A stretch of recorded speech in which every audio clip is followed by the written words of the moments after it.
Monsieur le représentant de l'ARES, de l'AGREC, peut-être si de la salle, du secrétariat technique conjoint, Joao, du Trésor public, de l'Éducation nationale, du ministère de l'Agriculture, nos partenaires anglais, Maurice et Carcoops, ici représentés par Charlie Turner, la DSOA, représentée par Gérard Souverain, la Vie Active, la Chambre des métiers de la Somme qui nous accueille, enfin l'ensemble des intervenants que nous ayons rejoints sur ce projet, les directeurs, les personnels bien évidemment, et puis aussi, surtout, mesdames et messieurs, les usagers et les bénéficiaires justement qui sont intervenus sur ce projet.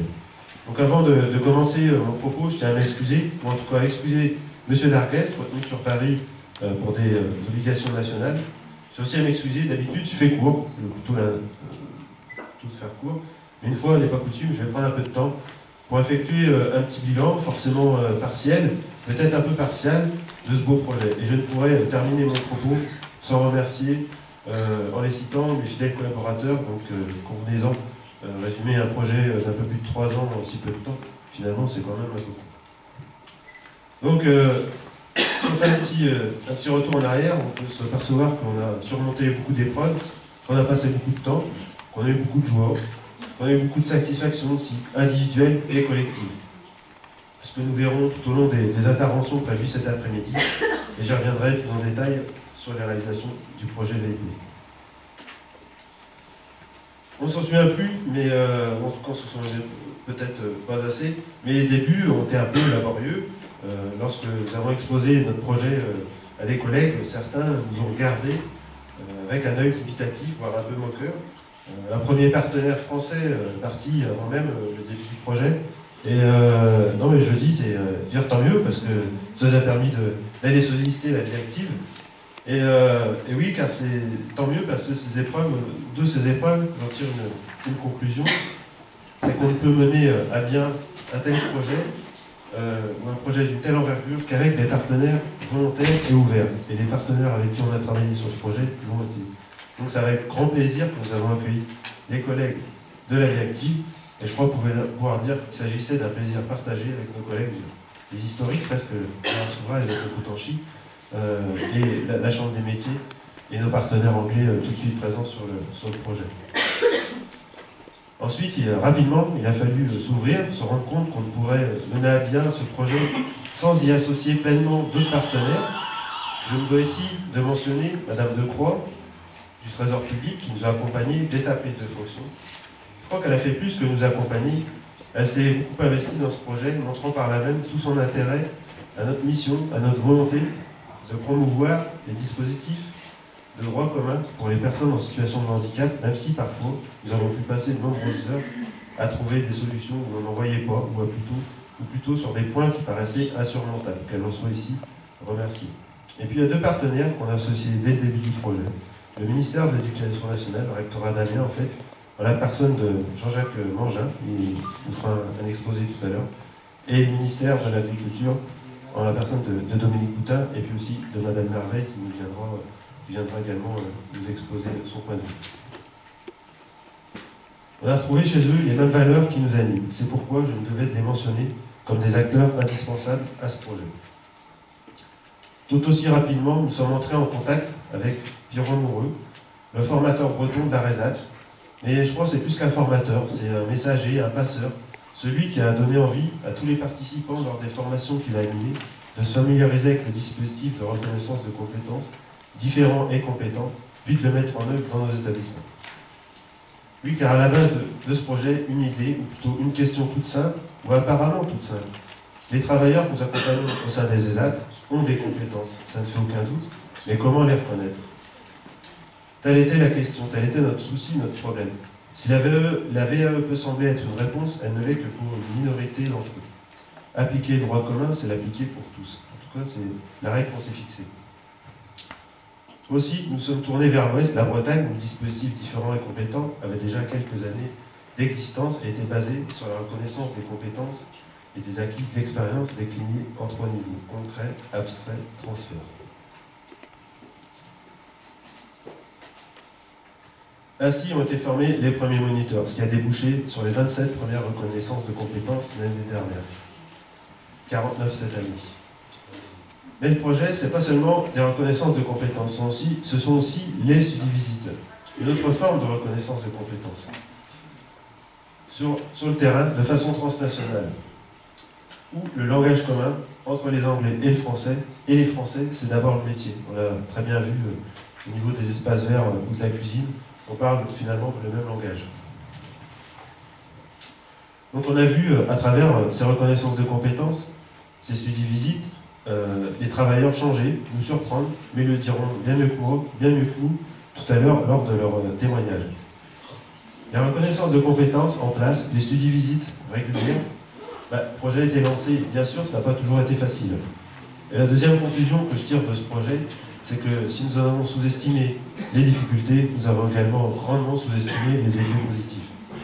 À la fois pour les travailleurs, pour les moniteurs, pour les établissements, et de façon plus ambitieuse pour la société ou le corps social. Je crois qu'il est important de le rappeler durant la semaine pour l'emploi des personnes en situation de handicap, qui a lieu justement cette semaine-là. Ce sont d'ailleurs ces réussites qui nous ont fait continuer et qui nous laissent à penser que ce projet était à la fois indispensable, mais qu'il doit également se poursuivre, et nous y songeons, même si les contours se préciseront avec le temps. Ce projet vient nous rappeler combien l'expérience collective est riche, et celle qu'on a vécue l'est, qu'elle est bien plus que la somme des expériences individuelles. Cela peut paraître une évidence de le dire, mais effectivement, ce projet a créé un supplément d'âme, oserais-je dire. Enfin, c'est cette motivation qui nous fait avancer, et cette motivation, c'est tout simplement le lien qu'on a réussi à créer avec nos partenaires, mais également le lien des travailleurs entre eux, le lien entre les travailleurs d'un même établissement, entre les travailleurs, entre les moniteurs. En d'autres termes, un peu de ce lien qui nous unit ou qui nous relie avec le milieu ordinaire. Avant de remercier mes collaborateurs les plus proches, je tenais à honorer nos partenaires anglais, donc Nourish et Carcoops, ici représentés par Charlie Turner, mais il pense également pour Alan Hampton, James Alcroft et Julie Rossiter qui ont beaucoup œuvré sur le projet. Bien sûr, comme je disais, nous avons rencontré des difficultés. Nous avons su, malgré tout, les surmonter et en tirer des enseignements. La réussite du projet, c'est aussi la leur. Les studies-visites ont grandement aidé à nous rapprocher, à développer chez tous ceux qui ont participé l'interculturalité et la citoyenneté européenne.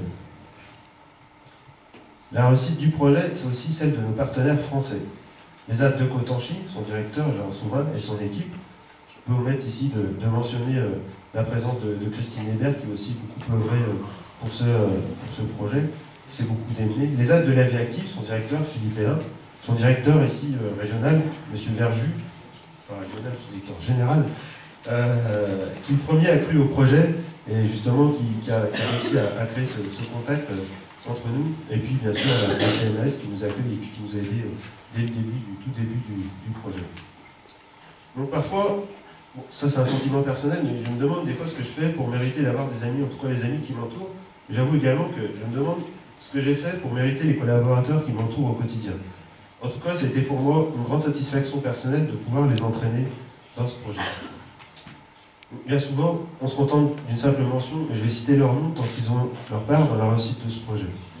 Donc Philippe Bailly, ici, fidèle chef de pôle, logisticien, organisateur, homme à tout faire, ou presque, sur ce projet qui m'a suppléé, remplacé, bref, une personne ressource, comme on dit.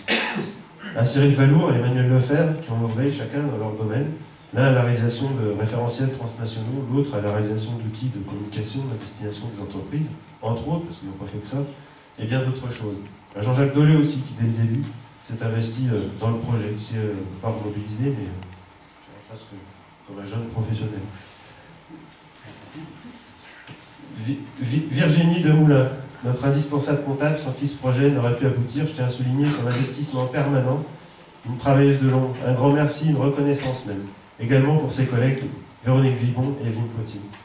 Alexandra Eloi, elle nous a rejoint récemment sur le projet, à la faveur d'un stage, mais ou en tout cas elle est restée, ou on a voulu qu'elle reste, tant son travail s'est révélé d'une grande qualité, reconnue par tous.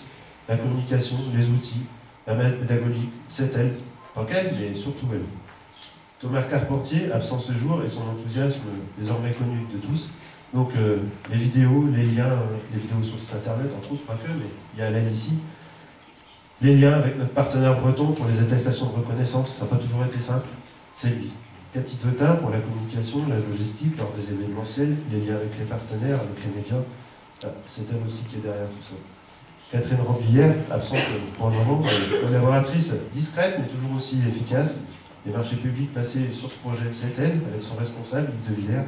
Qu'ils soient ici remerciés pour leurs remarques toujours justes et pertinentes. Leur rigueur qui me fait parfois défaut, mais j'ai la faiblesse de croire que je m'entoure de gens bien plus compétents que moi sur bien des domaines. À M. Darguès également, un remerciement puisqu'il m'a fait confiance dès le début pour piloter ce projet. À Astrid Maline aussi, son équipe, ici représentée par M. Haro, qui nous ont guidés dans la conduite du projet VIT, notre premier projet européen, mais peut-être certainement pas le dernier, en tout cas je l'espère. Voilà, j'ai un peu l'impression de me retrouver dans ce genre de cérémonie où les heureux élus ne cessent de remercier ceux qui les ont aidés dans leur réussite. Mais je pense qu'il s'agit plus que de remerciements, de reconnaissance. Et c'est toute ma gratitude que je souhaite exprimer en citant leur nom. Merci donc à Jean-Jacques Mangin, à Dominique Boutin,